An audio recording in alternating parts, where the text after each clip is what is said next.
bird on a tree. I'm just sitting here.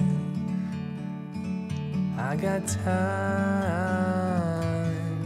It's clear to see. From up here, the world seems small. We can sit together. It's so beautiful, you and me. We meant to be in the great outdoors, forever free.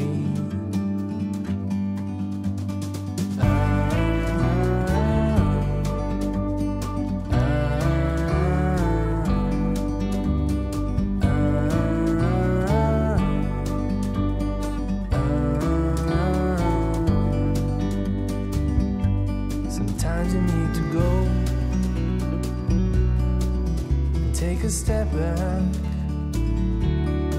to see the truth around you. From a distance you can tell.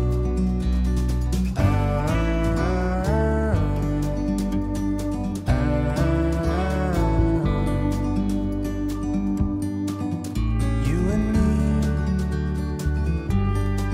were meant to be outdoors, forever free. You and me, meant to be in the great outdoors, forever free.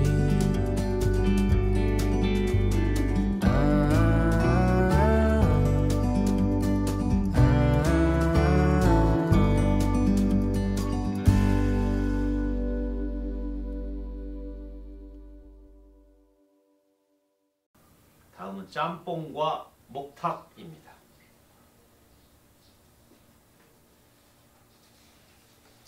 짬뽕과 목탁. 낯선 동네에 가면 끼니마다 뭘 먹을까 망설여진다. 내가 사는 곳에야 너는 어디가 맛있고 너는 어디가 끝내준다는 것을 주눅 깨고 있건만 처음 와본 동네에선 도무지 감이 잡히지 않는다. 서울이나 대형병원 앞은 더 그렇다. 사람이나 차가 북적거려서 들어가 보면 이건 맛과 멋이 아니라 순전히 편리성 때문에 모여든 사람들이다. 그저 때우는 게 목적인 사람들이 허겁지겁 허기와 싸우는 것이다. 먹는 게 아니라 밀어넣는 것이다. 군대에서 익힌 전투적 식사법이 그대로 재현되고 있는 뿐이다. 그런 곳에 가면 사람은 분명 살기 위해 먹는다는 것을 알 수 있다. 낯선 곳에서는 제 입맛에 딱 맞는 음식을 고르기 어렵다. 그나마 실패율이 가장 낮은 방법은 체인점에 들어가는 것이다. 그곳에는 전 세계나 전 국토의 입맛을 하나로 길들여 놓는 폭력이 있고 우리는 이미 그 폭력에 익숙해져 있기 때문이다. 그것마저 마음에 안 들면 한식으로는 된장찌개나 김치찌개를, 중식으로는 짜장면이나 짬뽕을 먹으면 된다. 이 중에 딱 하나만 들라 하면 그건 당연히 짜장면이다.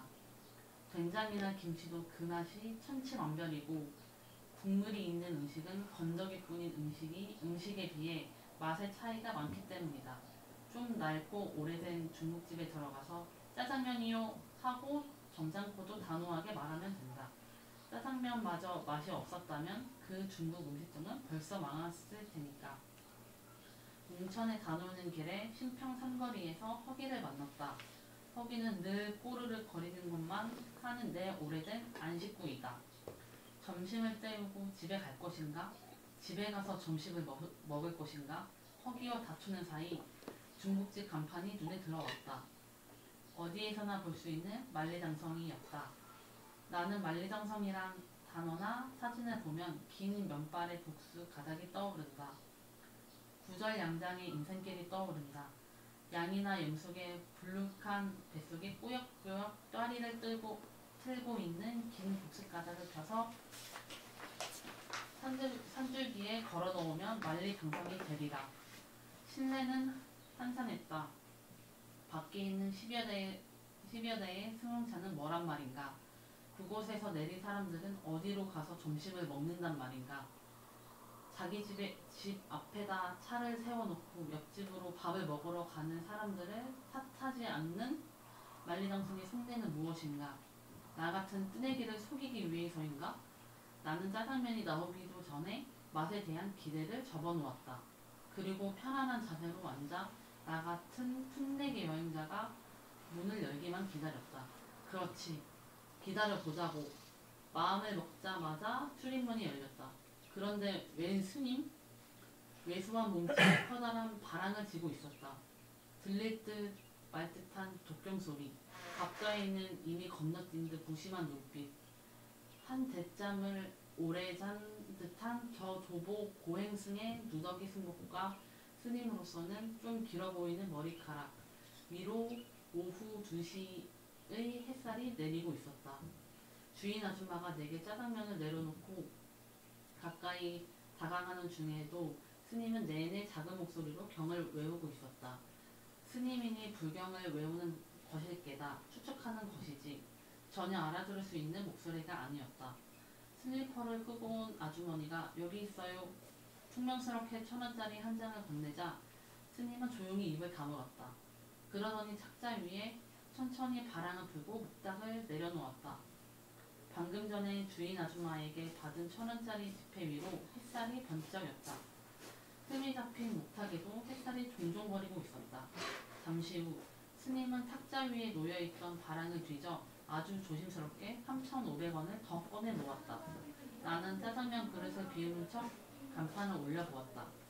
볶음밥은 5,000원, 짜장면은 4,000원, 4,500원은 짬뽕값이었다. 아주머니에게서 받은 1,000원에 시중받은 3,500원이 짬뽕 한 그릇과 만나는 순간이었다. 4,500원으로 중국당 만리장성에 오른 스님의 경건한 몸짓이 내 웃음을 지그시 놀랐다. 벌어들인 수입이 즉석에서 먹을 것으로 바뀌는 경우를 숨을 넘어 처음 보았다. 나는 멍하니 스님을 건너다 보았다. 깨끗한 명치가 거기에 있었다. 스님의 누더기 옷과 커다란 바람 때문만은 아니었다. 진지한 눈빛과 곧은 자세 때문이었다. 짬뽕 그릇을 건네는 아줌마의 눈빛에도 웃음이 잡혀 있었다. 부처님의 미소엔 못 미칠지라도 기분이 언짢은 미소는 아니었다. 만리장성을 나오며 생각했다. 내가 갖고 있는 바람은 원고지뿐이고 내가 할 수 있는 독경은 글 쓰는 일이니 저 스님의 행장을 원고료로 바꿔야겠구나. 그리고 내 단골 중국집 유래원으로 문우들을 불러 짬뽕이나 시켜 먹어야겠구나. 스님처럼 나도 원고료 수입의 2배 갸웃을 얹으면 탕수육과 고량주도 먹을 수 있겠구나. 내가 스님에게 시주를 받은 격이었다. 스님도 알고 있었을까? 낯선 곳에는 짜장면이나 짬뽕이 먹을만 하다는 것을. 도보 고행승은 언제나 낯선 곳에서 서기를 만날 텐데 끼니마다 무엇을 먹을까? 언제 어디서나 변함없을 냉수 한 사발에 구름 한 솥. 어둠이 밀려오는 서녁 하늘에서 누룽지를 긁어 드실까? 짬뽕 그릇 옆에서 입맛을 다시던 목탁 하나가 납달로 떠있다.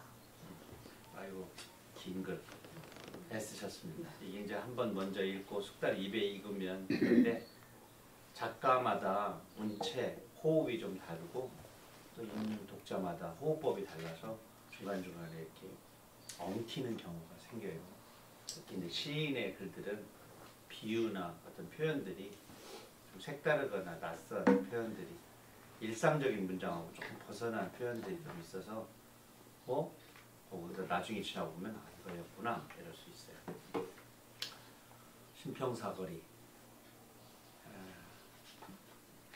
삼거리, 신평3거리 정도 표현하죠. 유래원은 어딘지 아시죠?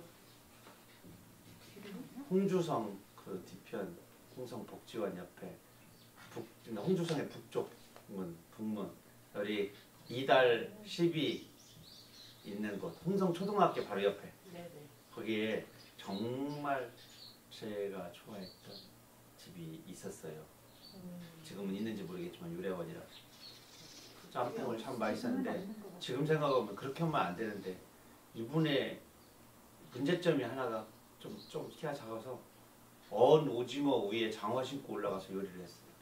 그리고서 장어 신고 있던 발로 오징어를 탕 밟으면 오징어 하나가 떨어져. 그럼 옆에 갈고리에 딱 찍어가지고 올라가지고 수돗물을 쫙 해놓고 내장 싹 빼고 척척척 해서 거기서 이제 짬뽕을 끓이는데 바닥에다 하여튼 한창훈 소설가와 유영주 시인이 아주 애정했던 그런 집입니다.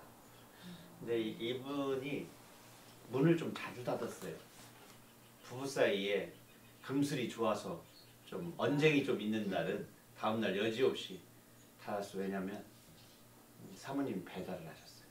사장님은 바깥 사장님이 요리를 하고 그래서 좀 아쉬울 때도 좀 있었지만 지금도 만약에 어딘가에서 음식을 하신다면 짬뽕 요리는 대단히 잘할 거라고 생각을 하는데 다만 이제야 말씀드리지만 장화 신고 그곳에 올라가 계시면 안 됩니다.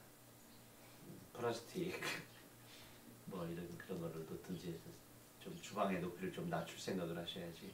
근데 그렇게 해야만 아마 나름대로는 그 언 오징어가 잘 떨어지고 또 자기 체중에 의해서 좀 이렇게 육질이 좀 부드러워지려나요? 조금 이렇게 밟혀가지고 고무장화였었어요.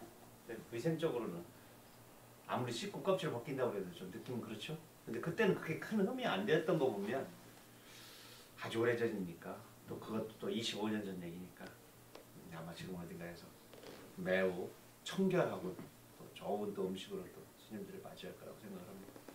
이 스님도 지금 어디 계실라나 너무 신기했어요. 안 주면 주나봐라, 안 주면 가나봐라, 농담으로 그러잖아요. 하여튼 웅얼웅얼 부탁을 두드리는데 바쁠 때 계속 두드리니까 와서 1,000원을 딱 내놓던데 그 1,000원을 탁자에다 그냥 올려놓고 다시 발항해서 돈을 꺼내서 합쳐서 짬뽕을 시키는데 지금도 불가사의한 게 짬뽕 안에는 돼지고기나 고기가 좀 들어가지 않아요? 네. 거기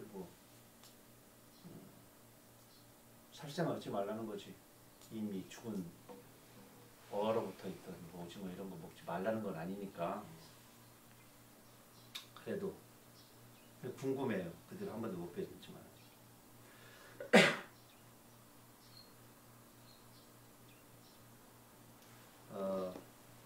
제가 써놓고 제가 좋아하는 시입니다. 단무지.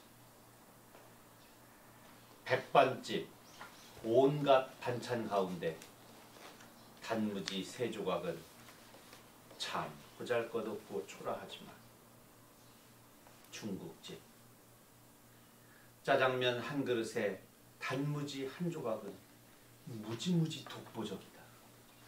너처럼 황금빛이다. 백반집 가가지고 단무지 나오면 그 단무지 반찬 별로 안 땡기죠. 흰 쌀밥하고 잘 어울리지도 않고 짜고 다르니까. 근데 김밥 속에 들어가는 거 빼고는 단무지가 잘 어울리는 음식이 별로 없어요. 근데 이 중국 음식 중국집에 가서 짜장면 먹을 때는 단무지 안 주면은 소리치잖아요. 단무지 주세요. 이렇게 단무지 더 주세요. 그래서 그것도 아주 노란 그 색소 입힌 단무지를 더 좋아하는데 청소년 시집에서 이 부분을 저는 연시로 바꾸어서 표현해 보았습니다.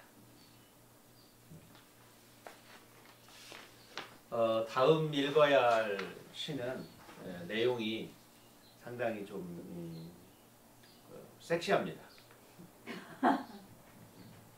성적인 요소가 나옵니다. 구지가가 그러잖아요. 거부가 머리를 내밀어라. 머리를 내밀지 않으면 구워서 잡아먹겠다. 번작이 끼게 하라 할 때 끼자라는 한자가 있어요. 끼연 할 때 끼 맛있게 담배를 피는 걸 끼연가 애연가를 넘어서는. 그래서 거기에 구지가에는 끼기라는 한자가 있어요. 입구변에 이렇게 쓰는 끼기라는 글자가 있는데 이 거북귀자가 우리가 이 남성의 성기 귀도 거부가 머리를 내밀으라 할 때 그 머리를 내미는 것을 성적인 어떤 행위로 이렇게 해석을 하는 학자들도 있습니다. 근데 남자가 재구실을 못하고 여자를 멀리하고 그러면은 보게사회에서 이놈의 자식은 쓸모가 없어. 구워 먹을 그런 어떠한 성을 시적으로 표현한 그런 부분이라고 또 그런 노래가 그때는 다였어요. 예전에 뭐 시경 내가 시삼백으로 줄였다고 하지만 우리가 시경시에도 다 연시거든요. 그러니까 거기에 안 들어간 게 얼마나 많겠어요. 고려시대 때 얼마나 많은 그런 노래들이 있을까. 자유연애와 그런 게 있었으면 남녀 상열지사라고 해서 그런 것들을 다 빼내버렸겠어요. 그러니까 이 구지가는 이 거북귀자입니다. 새 신자 거북귀자. 거북귀자는 땅 이름으로 할 때는 구라고도 하고요. 구. 저 우리나라의 구포. 또 터지다 할 때는 균이라고 그래요. 균열, 균. 이 거북이가 점칠 때 불을 떼가지고 이렇게 어디로 갈라지는 자에 따라 점을 치잖아요. 그래서 점복자를 보면 이렇게 돼 있잖아요. 이게 갈라지는 방향을 그려놓은 거예요. 거북이 등껍데기 아니 거북이 배때기 그 껍질을 불 위에다 올려놓고 이쪽으로 터지면 도구를 옮기고 이쪽으로 터지면 전쟁을 시작하고 왜 이렇게 써놓고서 밑에 불을 떼면 툭 하고 터지는 쪽으로 하는 거예요. 우리들 여기다 침 뱉어놓고 어디로 갈까요? 치는 거하고 똑같아. 근데 옛날에 이제 지배자들은 자기에게 유리한 쪽으로 터질 수 있도록 불이 타오르는 그쪽에다 홈을 파놔가지고 그쪽으로 갈라지도록 미리 길을 내놨죠. 그때 나오는 소리가 빡 소리가 날 거 아니에요. 터지면서. 그래서 점복이라고 할 때 복자가 의성어예요. 의성어예요. 거북귀자는 거북이를 그대로 그려놓은 상형문자입니다. 며칠째 배가 아팠다. 저녁 술 약속을 포기해야 할 지경이었다. 엊그제도 아프다더니 술만 잘하더라. 배 아픈 데는 술이 약이야. 소주가 몇 잔 들어가니 속쓰림은 봄바람에 박주갈이 씨앗 날아가듯 사라졌다. 노래방에서 맥주까지 마신 뒤 밤늦게 귀가했다. 아내가 눈을 부라렸다. 끼니까지 거르는 사람이 잘한다. 나는 잘한다는 말을 들으면 고지고대로 듣는다. 믿었던 약속을 앞당겨 이틀을 더 마셨다. 배가 아프면 술을 넣어달라는 몸의 명령으로 받아들였다. 나는 술의 몸종, 술판의 충성스런 신하였다. 밥이 들어가지 못한 자리를 알코올의 열량으로 대신했다. 나중에는 술에 취했는데도 아팠다. 며칠 전 병원에서 처방받은 위장약을 먹었는데도 식은땀이 흐르고 오한이 와서 한숨도 잘 수가 없었다. 근무 시간 짬을 내서 약국에 갔다. 술이 과해서 그런 것 같다며 진통제에 간장약을 듬뿍 지어주었다. 간장약에 진통제에 위장약에 감기약까지 쓸어 넣어도 잠을 이룰 수가 없었다. 은수저로 양은 손바닥을 긁는 것 같았다. 머릿속에다 주파수 안 맞는 라디오를 틀어놓은 것 같았다. 독방에 누워 다시 하룻밤을 꼴딱 세웠다. 해가 뜨자 몸이 좀 가뿐해졌다. 그러나 출근하다가 다시 진통이 와서 병원으로 핸들을 꺾었다. 충수염인 것 같습니다. 당장 큰 병원 응급실로 가세요. 구급차 불러드릴까요? 아닙니다. 아내에게 대충 전화로 이야기하고 대학병원 응급실로 차를 몰고 갔다. 엑셀을 밟을 수도 운전을 그칠 수도 없을 만큼 아팠다. 진땀이 흘러내렸다. 도착하자마자 의사들이 바쁘게 뛰어다녔다. 간호사들의 목청이 높아졌다. 병이 많이 진행되어서 큰 수술이 될 거예요. 죽어도 좋다는 서류에 서명했다. 초록색 가운을 입은 의사 몇이 빙 둘러섰다. 거꾸로 5가지 세어보세요. 수술이 끝나고 의식이 회복되면 아내에게 사랑한다고 말해야겠다고 되뇌며 5을 헤아렸다. 5, 넷. 초등학교 이후로 5도 못센 건 그때가 처음이다. 그리고 암전. 온몸이 부들부들 떨렸다. 몸이 공중으로 솟구쳐 오르는 것 같았다. 무슨 말인가 해야겠는데 눈앞이 흐릿했다. 수술이 끝나서 마취해서 깨어나는 중이구나. 어렴풋이 짐작할 수 있었다. 왜 이리 춥지? 벌써 겨울인가? 그럼 몇 달째 의식불명으로 누워있었나? 그래 맞아. 아내에게 사랑한다고 말해야지. 순간 흐릿한 물체가 내 손을 잡았다. 눈을 또렷이 뜨려고 해도 누군지 알 수가 없었다. 그래, 내 손을 잡는 걸 보면 분명히 아내겠지. 나는 입을 한껏 벌려 천천히 말했다. 눈은 잘 안 보이는데도 말은 또박또박 새어나왔다. 사랑해, 당신은 천사야. 웃는 소리가 들려왔다. 겨우 살려놓으니까 깨어나자마자 간호사한테 사랑한다고? 당신은 역시 바람둥이야. 이런, 다시 태어나서 겨우 듣는 소리가 바람둥이라니. 나는 한참을 의식이 없는 양 연기해야만 했다. 혼수 상태인 척 아내 이름을 부르며 역겨운 대사를 중얼거렸다. 아내가 입을 틀어먹는 바람에 다행히 헛기침을 내뱉으며 현실계로 돌아올 수 있었다. 그런데 하루가 지나도 또 한나절이 지나도 오줌을 눌 수가 없었다. 수술 때문에 부어서 그렇다고 했다. 요도를 통해 방광까지 호스를 박아야 한단다. 비뇨기과 여의사가 들어왔다. 인턴인지 젊었다. 내 하반신이 벗겨졌다. 아내가 내 귀두를 잡고 여의사가 호수를 집어넣었다. 세상에 이렇게 오묘한 고통은 처음이다.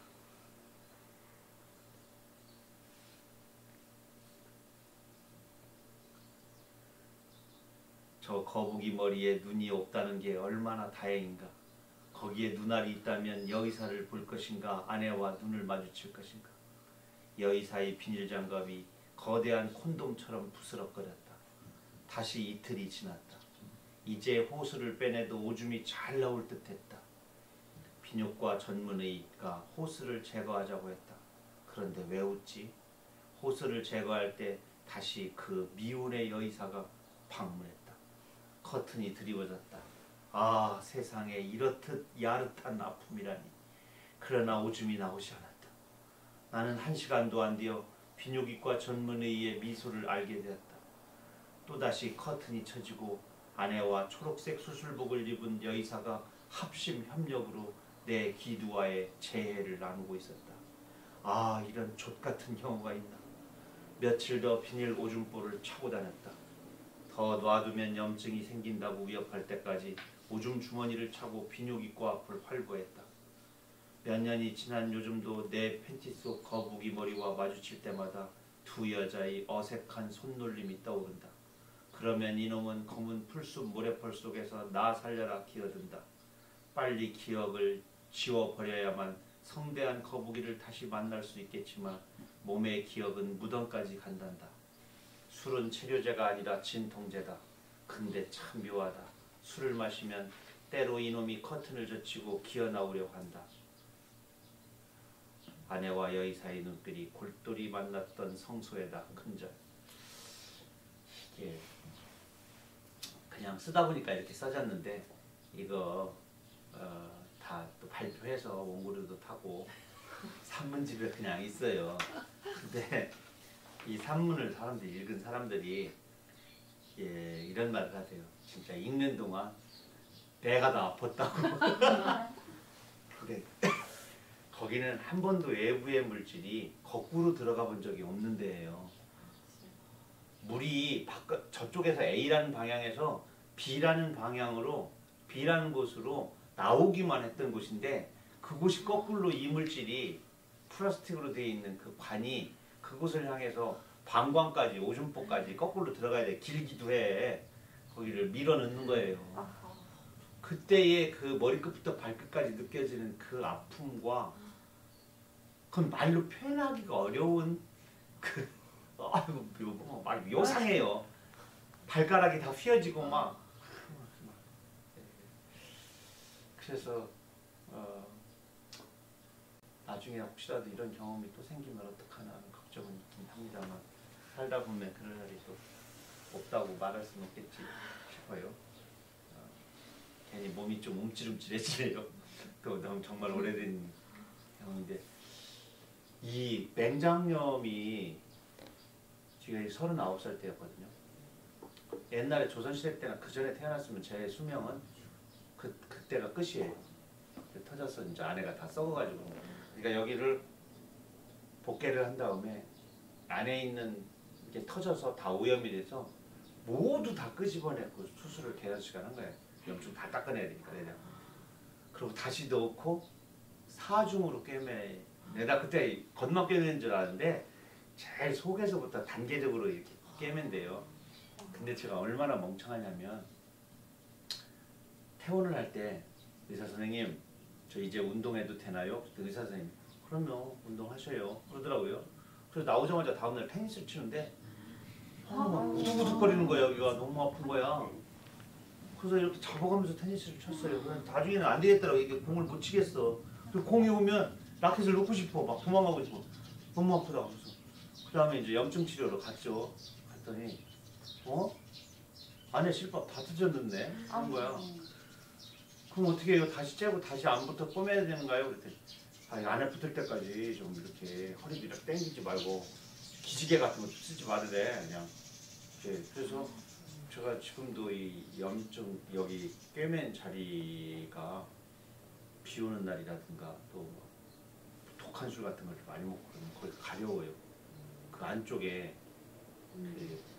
다 나을 때 살이 잘 붙어야 되는데 새살이 막 삐질삐질 나와가지고 그 안쪽이 복잡한 구조로 돼 있는 거죠. 이제 살, 지방, 살, 지방, 근육 이렇게 돼야 되는데 그놈이 위아래가 막 섞인 거야. 제가 외모는 이렇게 똑똑하게 생겼는데 실제 하는 짓은 그래서 그때 의사 선생님 표현이 참 매력적이었어. 그럼 아내가 어떻게 됐을까요? 그러니까 이러더라고. 고기를 다져놓은 것 같이 됐겠죠. 그러더라고. 살고기를 분쇄기를 다져놓은 것처럼 됐겠죠. 근데 세포들이 다 살아있는 거니까 거기서 새살 나와서 다 붙어있겠지. 근데 선생님 그게 우리가 맹장염이라고 하면 네. 걔가 터진 게 아니라 그냥 맹장이 거기 염증이 생긴 거죠. 그래서 열이 나는 거죠. 썩어가니까. 근데 나는 복막염이 생겨요. 다 복막염이 터진 거예요. 복막염이 생겨요. 커서 여는 거예요. 그래서 감기하고 증상이 비슷해. 아 터지면? 네. 그래서 복막염. 그 오진율이 가장 높아요. 그걸 잡아내기가 어려운 거죠. 그러니까 내과에 가서 이렇게 다리를 오므리고 올리라고 하고 등에다 이렇게 뭐 톡톡 두드리고 뭐 여러 가지를 하더라고. 그래서 내가 그걸 마지막으로 잡아낸 그 집 내과를 내가 그 뒤로 병원을 다녔죠. 그거를 오진했던 앞에 있는 병원들은 나중에 가보니까 다 나이롱 환자들 나이롱들 다 다녔더라고. 그거 잡기가 쉽지가 않구나. 어렵도 맹장. 그 구도심에 있는 오래된 병원들이 있어요.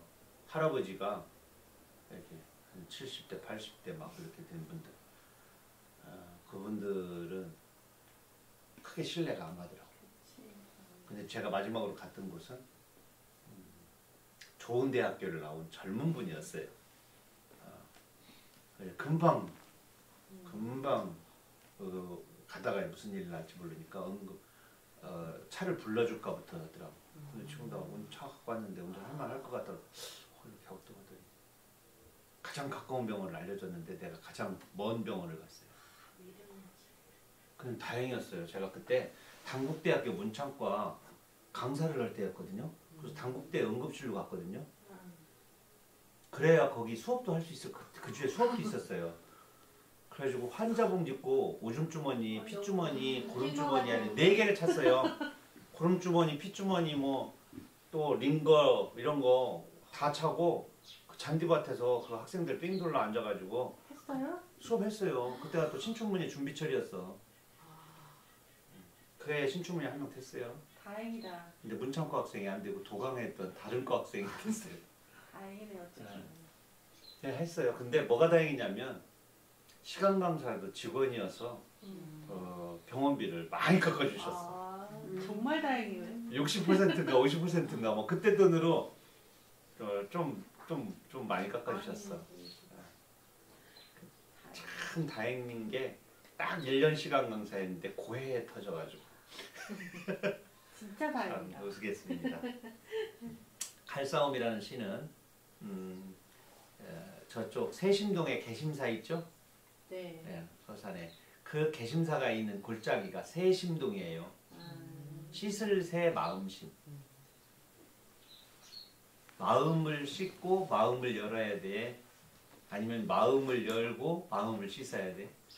마음을 열고 마음을 그래죠? 그게 이제 이과적 사고입니다.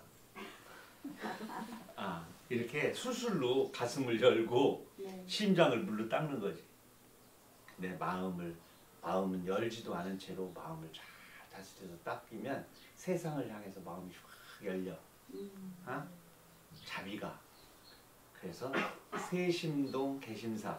세심이 먼저인 사람은 인문학적 사고를 하는 사람이고, 아이 개심을 해야 세심을 할 수 있지. 이런 사람들은 외과적 수술을 하는 이과적 사고를 가지고 있다고 해요. 나도 이과적 사고를 갖고 있어요. 근데 그 동네의 골짜기가 세심동이 씻을 세자는 삼수변에 먼저 선자를 씁니다. 세심동 개심사야. 그 두 개가 짝이 맞죠? 그곳 절에서 우리 아들하고 같이 오줌간에 갔다가 쓴 동시입니다. 칼싸움. 절에 갔다가 아빠랑 화장실에 갔다. 깊고 넓은 똥바다. 고추를 잘 조준해서 아빠의 오줌 폭포를 맞췄다. 칼날이 부딪히는 것 같았다. 아빠도 재밌는지 내 오줌 줄기를 탁탁 쳤다. 옆칸이라 안 보이지만 아빠 고추도 삐뚤어졌겠다. 요게요, 여기까지만 티노피로 이렇게 나눠져 있어요. 중국식 화장실처럼. 밑에는 다 동일하게 거대. 뭐 진짜 막. 그리고 나무판으로 이렇게 있어. 거기 개심사 똥간 직관 못 가봤어요? 해우소? 헤어스처럼 이게 세멘트 건물이 아니고 깊게 이렇게. 깊게 돼 있는데 이쪽에서 오줌을 쭉 넣으면 저쪽에서 오줌 넣는 줄기를 그러니까 이렇게 나가. 조절하면 그 밑에서 맞출 수 있어. 그 똥간이 제일 아름다울 때는 은행잎이 다 떨어져서 그 화장실 그 똥에 각 앉아 있을 때 그 위로 햇빛이 역광 비쳤을 때 노란 그 은행잎이 그 어둠 속에 쌓여 있을 때 거기다 내가 오줌을 탁 넣을 때 햇살이 내 오줌에 막 빛이 반사됐을 때 여기서 갈 때부터 그 생각을 하며 가는 거야. 야, 오늘 거기서 오줌 넣으면 얼마나 멋있을까. 거기 가는 동안 옆에 단풍나무 빨간 게 되게 이뻐요. 또 거기도. 그래서 나는 개심사 하면 그 해우소하고 은행나무 이파리, 그다음에 작은 단풍나무 이런 게 많이 떨어오는데 불과 얼마 전에 갔었거든요. 대대적인 불사공사를 하더라고요. 여기가 계단도 다 대리석으로 화강으로 다 바꾸고 아마 내년 올 한 여름 정도까지는 할 것 같은데 아주 색다른 모습이고 좀 방대해진다고 그러나 휑휑거리는 소리 때문에 벚꽃 필 때 갔었는데 금세 내려왔어요. 가장 근자는 그렇습니다. 어떻게 오늘 지금 우리 PD님 조금 더 해야 됩니까? 아니면은 우리가 좀 괜찮겠습니까? 그러면은 시인보다 아름다운 경찰은 또 좀 아주 재밌는 내용이기 때문에 다음 시간에 하고, 오늘 이 시심 시간에는 다음 시간에는 이렇게 해야겠어요. 이제 하나 낭송할 거를 미리 복사본을 주고 한 10분 정도 한 번 정도 눈으로 좀 읽고 다시 또 내가 잘 전달자 입장이니까 그렇게 4번 정도 읽고 제가 이야기를 하면 좀 더 부드럽게 될 것 같습니다. 그런데 예전에 떠듬떠듬이라고 우리 어머니가 초등학교를 나오시지 않은 그때는 국민학교죠. 졸업하시지 않은 또 할머니도 소학교를 나오시지 않은 그런 분이셔서 그렇지만 그 떠듬떠듬 읽는 글씨로 교과서를 이렇게 손가락으로 짚어가면서 나보다도 더 못 읽으면서 읽어주실 때가 있었어요. 그게 되게 듣기가 좋았어요. 틀린 글자 대로. 어느 1학년 때 홍수가 나가지고 회다리가 없었을 때였어요. 다리가 없었을 때여서 이렇게 징검도를 건너야 되는데 그게 파묻혔어요. 그래가지고 어른들이 급작스럽게 철판으로 다리를 놨어요. 근데 이게 흔들리고 막 무서우니까 가방을 놓쳤어요. 그래서 책을 아직 못 쓰게 됐어. 잃어버렸죠. 가방만 겨우 건졌지 막대기로 저 밑에 가서. 옛날에는 그냥 이렇게 푹 열리고 종이 가방이었었거든요. 보재기가 아니었어요. 저는 종이 가방이었었거든요. 지우산 만든. 근데 엄마하고 아버지가 사료포대 있잖아요. 회포대. 그걸 오려가지고 껍질을 만들고 달력 오려가지고 장영순 달력이라고 있어요. 그거 오려가지고 구호책을 만들어 주셨어. 이웃집에 현숙이가 쓰는 걸 빌려다가. 근데 내가 배워야 할 단원만 만들고 그 뒷단원은 못 만드는 걸 밤새 하셨는데, 그런데 문제는 거기에 바둑이 앞에 철수가 영인가 바둑이 끌고 가면서 선생님 안녕, 철수도 안녕 뭐 이런 그 제목에 인사하는 그림까지 있었는데 그 다음 건 없어서 그걸 들고 학교를 갔어요. 가방에다. 책 어디 있어? 책이 없지. 근데 우리 1학년 담임선생님이 훌륭하셔가지고 그 가방 잘 찾아가고 찾다 보니까 그게 나왔을 거 아니야. 근데 당신이 그 책을 가져가고 당신이 보던 책을 나를 주셨어. 그런데 당신이 이렇게 그 책을 이렇게 펴놓고 없어도 다 알잖아. 교사의 주소가 있었으니까. 근데 다음에 다시 주면서 이 말 16살이니까 기억을 더문더문. 야, 요 다음 것도 보여줘. 엄마 아버지가 요 다음 거 그리면 그 그림과 글씨도 보여달라는데 내가 봐도 글씨가 너무 삐뚤거리고 그림도 엉망이었는데 그렇게 더듬더듬 읽으시고, 또 나는 지금도 내가 6살 때니까 엄마 아버지가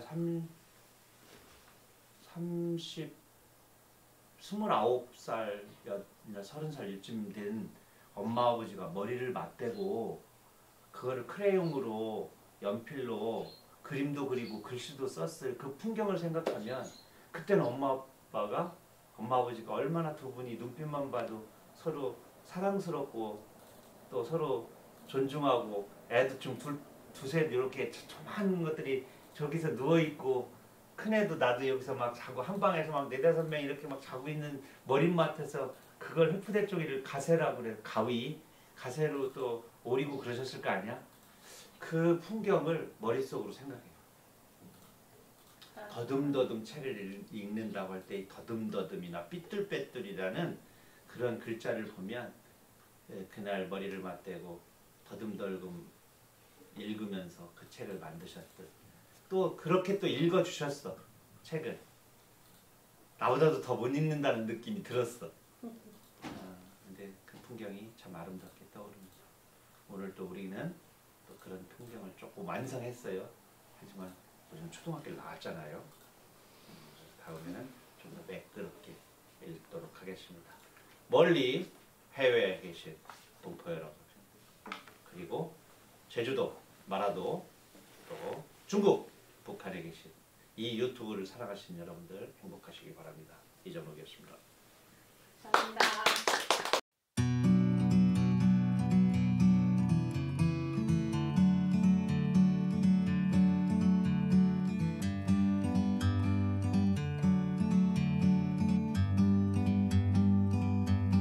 a bird on a tree. I'm just sitting here. I got time, it's clear to see. From up here, the world seems small. We can sit together. It's so beautiful, you and me. We meant to be in the great outdoors, forever free.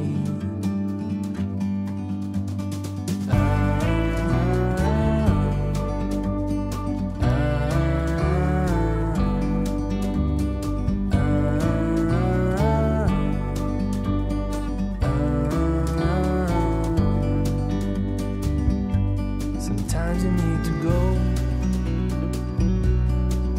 and take a step back to see the truth around you. From a distance you can tell